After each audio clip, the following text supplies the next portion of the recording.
여러분, 퀴즈 한 문제 내도록 하겠습니다. 성경에서 가장 거대한 잔치, 가장 큰 잔치가 언제, 어느 나라에서 있었을 것 같습니까? 또 그 길이는 얼마나 되었을까요? 제가 찾아본 중에서 아마 이게 맞을 겁니다. 가장 큰 잔치는 페르시아라는 나라에서 열렸습니다. 페르시아 수산궁에서 열렸습니다.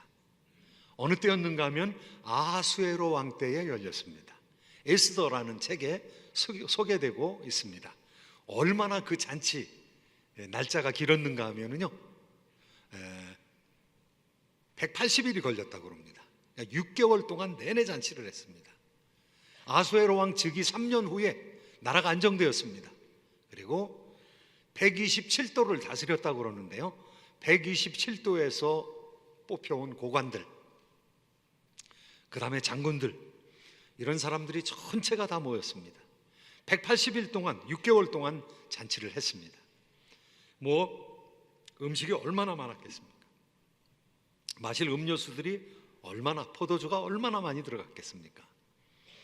180일 동안 잔치를 하는데 여자들은 따로 잔치를 했다고 합니다. 왕후 와수디를 중심으로 해서 또 잔치를 했던 것이죠. 그리고 그 잔치의 아주 법도가 고상해서 억지로 사람들한테 먹이고 마시게 하지 않았고요, 원하는 대로 마시고 원하는 대로 즐길 수 있도록 했고요, 또 마시지 않을 사람들은 마시지 않았다고 합니다. 180일 동안 잔치를 하고 수산성에 있는 사람들, 시민들을 위해서 왕궁 후원에서 또 잔치를 했습니다. 또 잔치를 했는데 일주일 동안 잔치를 했다고 합니다. 그러니까 187일 동안 아하수에로 왕 때 지구상에서 아주 거대한 잔치가 열렸습니다. 그런데 성경에 또 잔치 얘기가 나옵니다.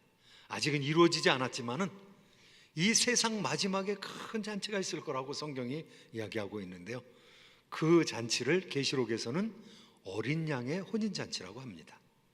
예수님께서 이 마태복음과 누가복음에서 오늘 우리가 읽은 본문 가운데서 앞으로 큰 잔치가 있을 것에 대해서 얘기하고 있는데, 한번 성경 말씀 마태복음 22장에 있는 말씀부터 한번 같이 읽어보기로 원합니다. 함께 읽겠습니다. 시작. 예수께서 다시 비유로 대답하여 이르시되 천국은 마치 자기 아들을 위하여 혼인잔치를 베푼 어떤 임금과 같으니. 오늘 우리가 읽은 본문 가운데서는요, 16절 시작. 이르시되 어떤 사람이 큰 잔치를 베풀고 많은 사람을 청하였더니. 그런데 이 잔치가 종말에 있을 잔치라는 것입니다. 구원받는 사람들이 들어가는 잔치라는 것입니다. 역사상에서 구원받은 사람이 몇이나 되겠습니까? 지금 75억 인구가 지구상에서 살고 있으니까 지금 예수 믿고 구원받는 사람 따지면은요, 억 단위가 되지 않겠습니까? 억 단위가 되는 사람들이 한 장소에 모여가지고 엄청난 잔치를 이룰 것을 생각하면은요, 앞으로 있을 그 잔치는요, 세계 최대의 잔치가 될 것입니다. 또 하나님께서 우리를 위해서 하시는 잔치이기 때문에 세계 최고의 잔치가 될 것입니다. 오늘 성경, 우리가 읽은 성경 본문에서는 큰 잔치에 임금이 왕자를 위해서, 예수 그리스도를 위해서, 영원한 임금 되신 하나님께서 아들 예수 그리스도를 위해서 어린 양의 혼인잔치를 이루게 하시는데요, 이 잔치가 거대한 잔치일 거라는 것이죠. 그런데 놀랍게도 오늘 말씀해 보면은요, 그 잔치에 참여하지 않는 사람이 있다는 것입니다. 천국 들어가기를 포기하는 사람들이 있다는 것이죠. 안 들어간다는 것이죠. 오늘 말씀 가운데 보니까요, 옛날 잔치하려면은요, 잔치에 대해서 미리 준비를 해야 됐습니다.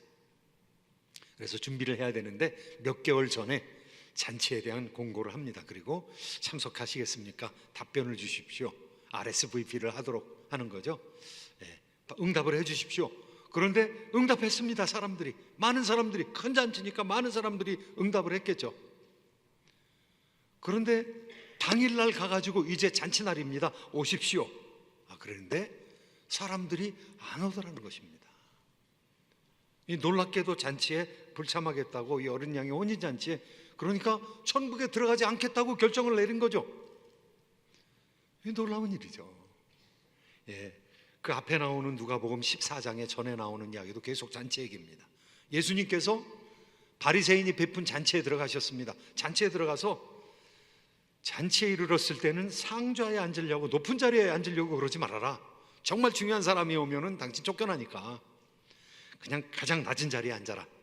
그러면 당신이 올려서 앉아야 된다면은 다른 사람이 당신을 요청해서 올라 앉으라고 그렇게 얘기할 것이다. 높아지려는 사람은 정말 낮아지는 겸손한 자가 돼야 된다. 그리고 잔치 열 때 나에게 베풀 수 있는 사람은 모시지 말아라. 내가 잔치 열었으면 그 사람도 잔치 열고 싶을 거 아니겠습니까? 근데 그런 사람 모시지 말아라. 어떤 사람을 모셔야 하는가 하면은 가난한 사람들, 헐벗은 사람들, 장애인들, 힘없는 사람들, 이런 사람 모시라는 겁니다. 그럼 그 사람들은 모실 가능성이 없다는 겁니다. 그러면 당신은 하늘에서 오히려 대가를 받게 될 것이다. 이렇게 예수님 말씀하셨습니다. 그리고 계속 잔치가 벌어지고 있는데 어떤 바리새인이 옆에 있다가 예수님한테 정말 마지막 잔치에 참여하는 사람은, 거기 참여해가지고 떡 먹는 사람은 복되지 않습니까? 이렇게 얘기하니까 예수님께서 지금 오늘 이 말씀을 하시는 겁니다. 진짜 천국에 들어가는 잔치에 자기가 거절하고 안 들어오는 사람이 있다는 것이죠. 안 들어오는 이유가 있는데요, 오늘 본문 말씀에서는요, 나 밭 쏴야 된다, 밭 쏴야 되기 때문에 그 밭을 내가 보러 가야 된다. 그 다음에 어떤 사람들은 짐승을 사야 된다는 것입니다. 소를 사야 되는데 소를 10마리, 옛날에는 2마리씩 짝을 지어가지고 쟁기질을 했으니까요, 5결이 10마리를 소를 사야 되는데 그거 시험해 봐야 된다. 힘이 좋은지 잘 일을 할 수 있는 좋은 소인지. 그래서 그것 때문에 그러면은 스케줄을 다시 잡아야 될 거 아니에요. 미리 벌써 몇 달 전에 얘기를 했으니까 익스큐즈를 하는 것이 아니라 그곳에 참여하려고 그러면 다시 계획을 했으면 좋을 거 아니겠습니까? 나는 장가 들어야 됩니다. 장가 들어가지고 못 간다는 것이죠. 그런데 동산이나 부동산을 사는 사람들, 소를 사는 것은, 밭을 사는 사람들은요, 정말 미안하게 됐습니다 그러는데요, 장가 드는 사람은 정말 장가 드는 거 중요하죠. 그러니까 미안하다고도 얘기 안 합니다. 나는 장가 들어야 되니까 못 갑니다, 그냥 이렇게 얘기하는데요, 이것이 천국을 거부하는 이유이자 실제로 벌어지고 있는 일들이라는 것이죠. 너무 바빠가지고 천국 잔치에 참여하지 못한다는 것이죠. 너무 바빠가지고 새 생명 잔치에 참여하지 못한다는 것이죠. 여러분, 전도하신 분들은 아마 그렇게 반응한 사람들도 있었을 것입니다. 천국 가는 것은 굉장히 중요한 일인데 사람들이 참석하지 않는다고 얘기한다는 것이에요. 왜 그럴까요? 뭐가 잘못됐을까요? 사람들은요, 가지고 있는 정보를 가지고 결정을 내리게 됩니다. 선택을 하게 됩니다. 그런데 그 정보 가운데서 정말로 중요한 정보가 빠져 있는 것이죠. 천국 가는 정보, 구원받는 정보, 이거 빠져 있으면 그렇게 결정되는 것이 아주 당연합니다. 그런데 예수님은 뭐라고 말씀하고 있는 것입니까? 그런 정보를 알고도 참여하지 않는 사람도 있다는 거죠. 예수님께서 말씀하시고 싶은 것은 무엇이겠습니까? 정말로 밭 사고, 논 사고, 무슨 땅 사고, 그리고 짐승을 사는 것, 가축을 사는 것도 중요하지만 그것보다 더 중요한 것이 천국 들어가는 것이다. 결혼이 최고로 중요한 일 중에 하나이지만 그것보다 더 중요한 것이 천국 가는 것이다. 노아 홍수가 일어나기 전에 사람들이 어떻게 살았는가 하면요, 먹고 마시고 시집가고 장가하고 땅 사고 짐승 사고 그러면서 살았다는 거예요. 그게 나쁜 것이 아니라는 거예요. 그거 선하고 중요한 것입니다. 동산 부동산 구하는 거, 시집가고 장가가는 거, 아이 낳는 거 얼마나 중요한 일입니까? 그런데 물로 인해서 지구가 망한다는 사실을 사람들이 몰랐다는 것이죠. 그 말씀을 노아가 받았고 노아가 120년 동안 방주를 지었습니다. 노아가 자기의 땅을 다 팔아가지고, 자기의 재산을 다 팔아가지고 산 중턱에 배를 짓기 시작했거든요. 그런데 사람들이 120년 동안 그거 봤습니다. 노아가 어떻게 사는가, 노아의 가족들이 어떻게 사는가. 그런데 노아 방주에 들어간 사람은 노아와 셈과 함과 야벳 그리고 아내들 8명 딱 들어갔습니다. 사람들이 보았는데 몰랐던 것이죠. 우선권을 정하는 데 있어서 이 스피리추얼 팩터, 이 영적인 그런 인자를 전혀 고려해 두지 않았다는 것이죠. 뭐가 잘못됐습니까? 사람들이 자연적인 차원에서 살아가면서 초자연적인 것을 기억하지 않았다는 것입니다. 결정적으로 실패했다는 것이죠. 결정적으로 거부했다는 거죠. 지금도 그렇다는 것입니다. 지금도 이 자연적인 팩터 때문에, 이 세상적인 그런 인자들 때문에 초자연적인 것을 거부하고 내가 결정 내리는 데 있어서, 내가 결단하는 데 있어서 그 초자연적인 것을 고려해 넣지 않는 사람들이 있다는 것이에요. 지금 얘기입니다. 노아 방주가 있을 때 그때 얘기가 아니라 지금 수많은 사람들이 하나님의 잔치를 거부한다는 것이죠. 너무 바빠가지고, 이 세상 일에 너무 바빠가지고, 이 세상 일에 중요한 일들이 너무 많아가지고. 그런데 어떤 사람들은 설득되는 사람들이 있다는 거예요. 어떤 사람은 천국을 거부하는 사람도 있는데 어떤 사람은 천국을 설득당해서 줄레줄레 따라 들어오는 사람들이 있다는 거지. 그런데 다른 사람들이 전혀 예상하지 못했던 사람들, 이런 사람들이 천국에 들어오도록 설득당하는 사람이 있다는 것입니다. 하나처럼 한 사람 한 사람 나 못 간다고 하는 전가를 가지고 와서 주인에게 얘기했습니다. 그랬더니 주인이 화를 냈습니다. 화를 내면서 얘기하기를 지금 빨리 나가가지고 그러면 거리와 길가와 골목 속에 들어가서 그 도시의 후미진 곳이죠, 그 도시의 주택가에 잘 사는 사람들한테 전했는데 못 온다고 그러니까 그럼 빨리 나가가지고 거리에 있는 사람들, 그 도시의 길가에 있는 사람들, 그 사람들 불러들여라. 그런데 그런 사람들이 어떤 사람들입니까? 누가복음 14장 21절의 말씀입니다. 같이 한번 읽으시도록 하겠습니다. 시작. 종이 들어와 주인에게 그대로 고하니 이에 집주인이 노하여 그 종들에게 이르되 빨리 시내의 거리와 골목으로 나가서 가난한 자들과 몸 불편한 자들과 맹인들과 저는 자들을 데려오라 하니라. 시내의 거리와 골목으로 나가서, 거기 좀 빈민가도 있죠, 거기 아주 지저분한 골목도 있죠, 거기 가서 몸 성하지 못한 사람 데려오라는 겁니다. 가난한 사람 데려오라는 것입니다. 시각장애자, 신체장애자들 데려오라는 것이죠. 그래서 그들도 참여할 수 있게끔, 잔치에 참여할 수 있게끔 만드시겠다는 거죠. 그래서 그 사람들 데려왔습니다. 데려와가지고 의복을 입혀가지고 그 사람들 앉혔습니다. 그런데 종이 또 얘기하는 겁니다. 아직도 자리가 부족합니다. 천국은 항상 자리가 부족합니다. 천국은 항상 자리가 비어있는 자리가 남아 있습니다. 그러니까 그러면 이제는 더 멀리 나가라, 더 멀리 나가서 사람을 데려오라. 22절 23절 말씀입니다. 같이 한번 읽어보시도록 하겠습니다. 22절 23절 말씀 시작. 종이 이르되 주인이여 명하신 대로 하였으되 아직도 자리가 있나이다.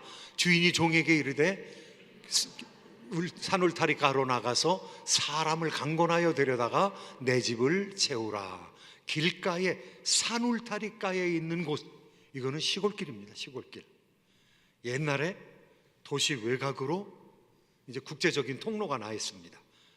킹스 하이웨이, 이 왕의 고속도로는 사람이 별로 살지 않는 곳에 캐러밴들이, 이 대상들이 장사로 다니는 길입니다. 그런 길은 시내로 나지 않았죠.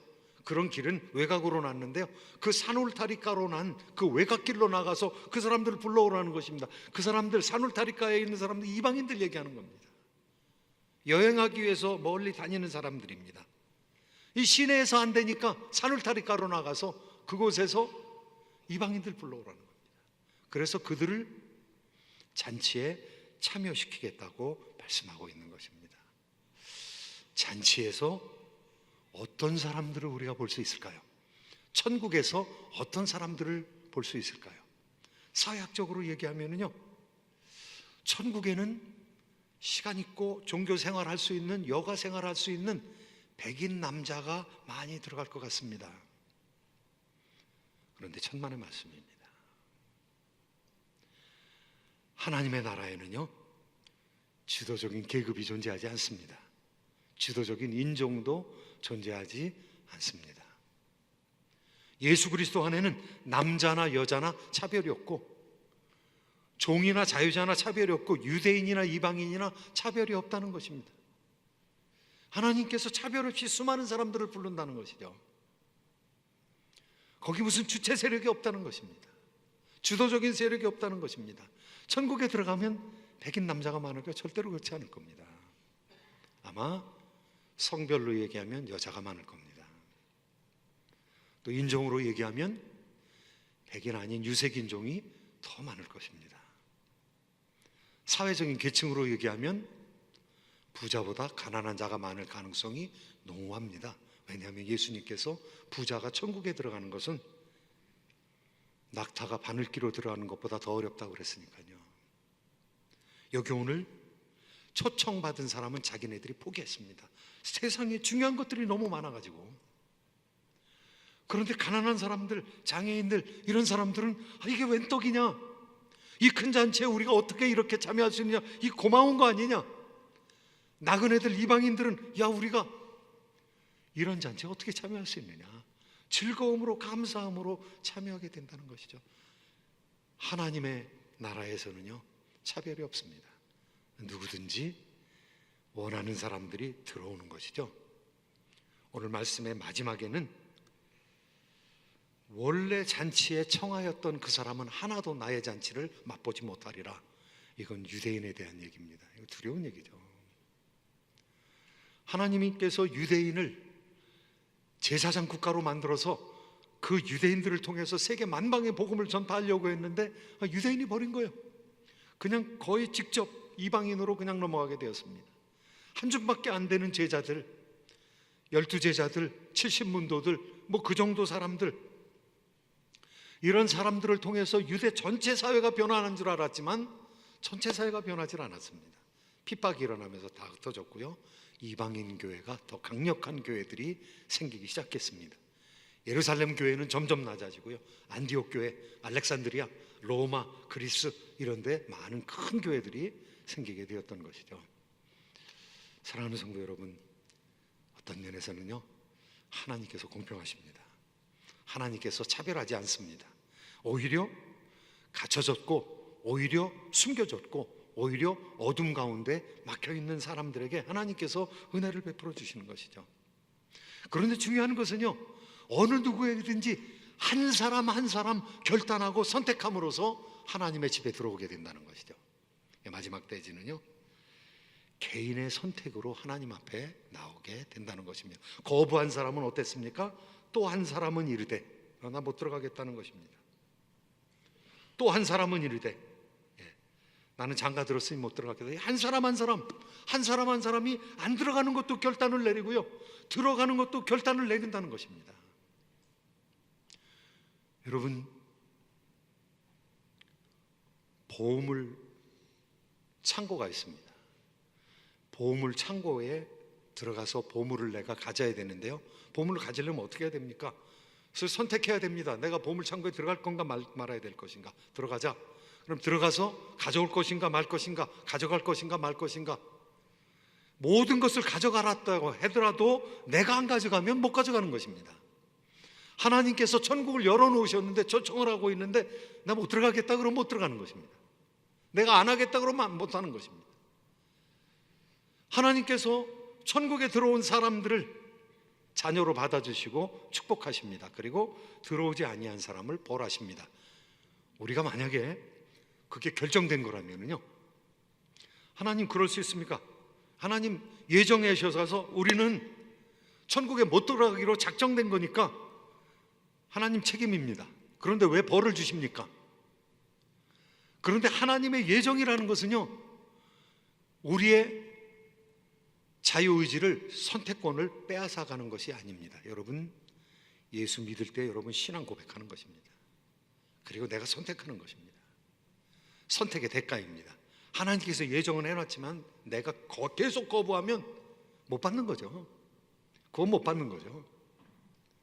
그런데 예정이 우리의 의지적인 행위를 무효화시키지 않고 우리의 의지적인 행위를 통해서 하나님의 예정을 이루시겠다는 것이 하나님의 법칙인 것이죠. 그러니까 하나님께서 예정했으면 거기 반응해야 된다는 거죠. 우리가 반응해서 우리가 행해야 된다는 것, 선택해야 된다는 것이죠. 천국을 선택하지 않은 사람들, 유대인들, 예정에 들어온 사람들이죠. 그런데 예정한 사람들 가운데서 남은 사람들만 구원을 받고 많은 사람들이 구원에서 떨어졌습니다. 구원에서 떨어졌다고 해서 하나님의 만민을 세우려는 그런 예정이 흐트러지지 않습니다.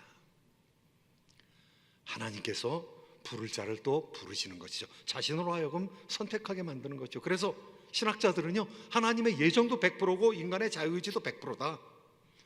그렇기 때문에 하나님께서 복 주시고 칭찬하시고, 그렇기 때문에 하나님께서 저주하시기도 하고 꾸중하시기도 하고, 왜 따르지 않았냐고, 왜 선택하지 않느냐고 그렇게 말씀하는 거라고 성경은 우리에게 두 가지를 전부 가르치고 있습니다. 켈빈주의는 예정을 강조하고요, 알미니안주의는 자기의 자유로운 선택을 강조합니다. 하나님의 백성들이 이제 하나님 앞에 나와야 하는데 오늘 세례 받은 것처럼 선택했습니다. 그리고 신앙 고백을 했습니다. 하나님께서 어떻게 사람들을 구원하시느냐 하면요, 한 사람 한 사람 구원하십니다. 한 사람 한 사람, 한 사람 한 사람 자기의 결단을 통해서 하나님께서 구원하시는데요, 여기서는요, 기독교의 견고한 기반은 개인의 기반을 두고 있다는 것이죠. 이 개인주의적인 요소가 있다는 것이죠. 어떤 사람은 그렇게 얘기합니다. 나는 신앙이 없는데요, 우리 아내가 잘 믿으니까 아내 치맛자락 잡고 저는 천국에 들어가겠습니다. 그러면 얼마나 좋겠습니까? 치마를 좀 든든한 것으로 해가지고 열심히 붙들고 있어야죠, 벗어지지 않게. 그런데요, 한 사람 한 사람 들어갑니다. 하나님께서 개인을 선택하셔서 하나님께서 부르시는 거죠. 그 개인의 선택을 가장 대표적으로 보여주었던 사람이 마틴 루터입니다. 마틴 루터는요, 95개 조항을, 이거 성경적이 아니다, 95개 조항, 면죄부에 대한 반대를 하기 위한 95개 조항을 비텐베르그 성당에 붙였습니다.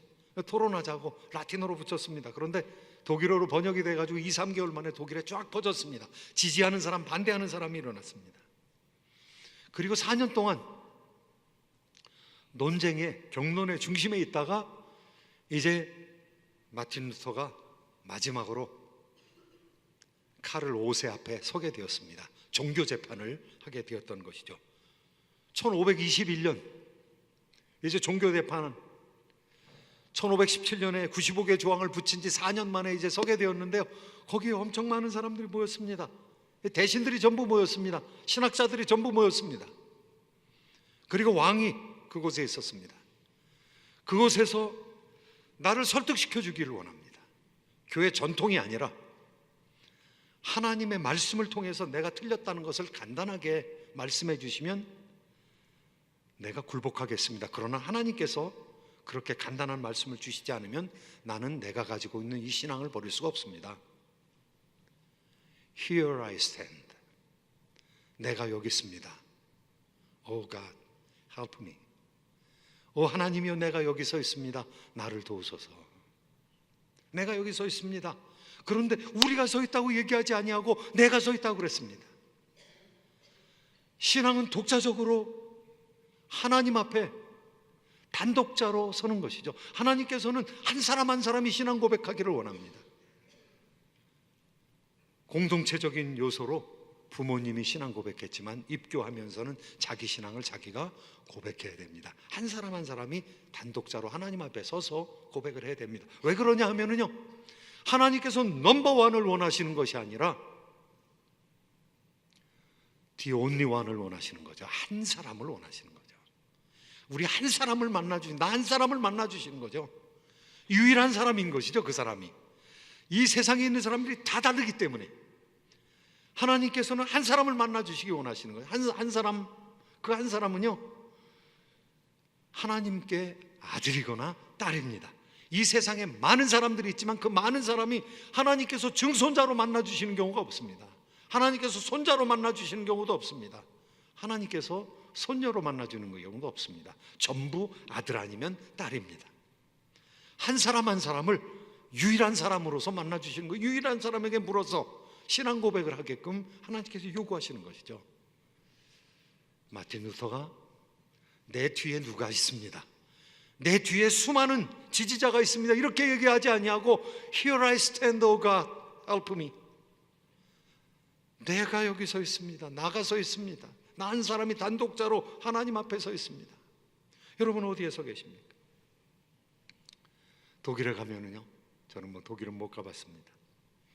독일에 가면은 마틴 루터가 섰던 자리에 그 공원에 마틴 루터의 신발이 있다고 합니다. 그럼 사람들이 거기 서보는 거예요.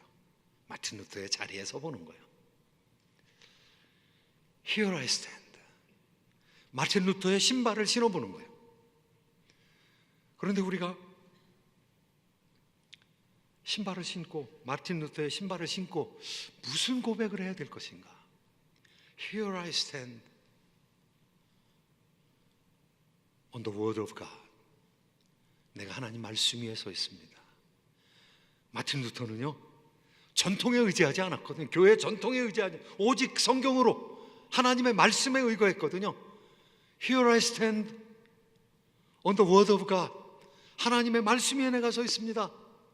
나를 도와주세요.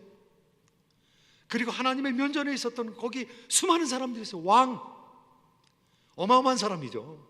신성 로마 제국의 왕, 그 다음에 수많은 대신들, 그리고 수많은 신학자들. 그런데 그 사람 앞에서 나를 지지하는 사람이 많이 있습니다, 이렇게 얘기하는 것이 아니라 Here I stand before God. 하나님 앞에 내가 있사오니 나를 도와주세요. 하나님 앞에 서 있었던 거죠. 또 마틴 루터가 누구 앞에 서 있었습니까? 마틴 루터가 고통이 많은 수사였거든요.